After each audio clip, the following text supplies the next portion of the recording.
এই ফ্র্যাঞ্চাইজি গুলো নিয়ে আমি যদি একটা কন্টেস্ট করি বাংলাদেশে এবং অন্যদেরকে সুযোগ করে দিই, তাহলে কিন্তু অনেকগুলো মেয়ে ইন্টারন্যাশনালি ফাইট করতে পারে। এবং সেই চিন্তা থেকেই আসলে আমাদের এই মিস বাংলাদেশ বিউটি প্যাজেন্ট প্ল্যাটফর্মটা শুরু। তবে এখানে আসলে শুধুমাত্র আমরা এটা মেয়েদের জন্য করছি বললে কিছুটা ভুল হবে। This is something we are doing for Bangladesh. বাংলাদেশের যে একটা ইমেজ ইন্টারন্যাশনালি, সেটাকে কত ডেভেলপ করা যায় এটারই একটা প্রক্রিয়া হচ্ছে মিস বাংলাদেশ বিউটি প্যাজেন্ট।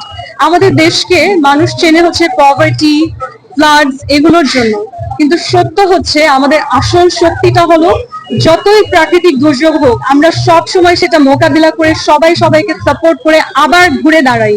আমরা বারবার নিজেকে রিবিল্ড করি। বাংলাদেশি ট্রু নেচার হচ্ছে রিবিল্ডিং এন্ড বিং আনস্টপেবল। এই স্পিরিটটা কি ইন্টারন্যাশনালি সবাই জানে?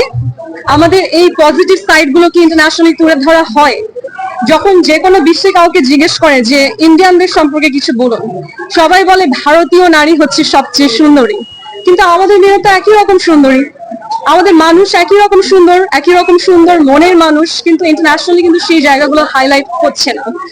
এবং আমি চাই যখন মানুষ কাউকে প্রশ্ন করবে যে একজন বাংলাদেশী সম্পর্কে বলুন, তখন তারা বলবে বাংলাদেশিরা সুন্দর মনের মানুষ, বাংলাদেশিদেরকে থামানো যায় না, তারা অদমনীয়।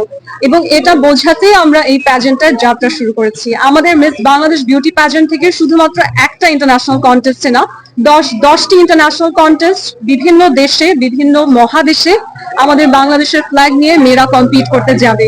এটা একটা প্রক্রিয়া যার মাধ্যমে সারা বিশ্ব বাংলাদেশকে চিনবে আমাদের আর্ট, কালচার, ট্যুরিজম, বিউটি, অ্যাডভোকেসির জন্য।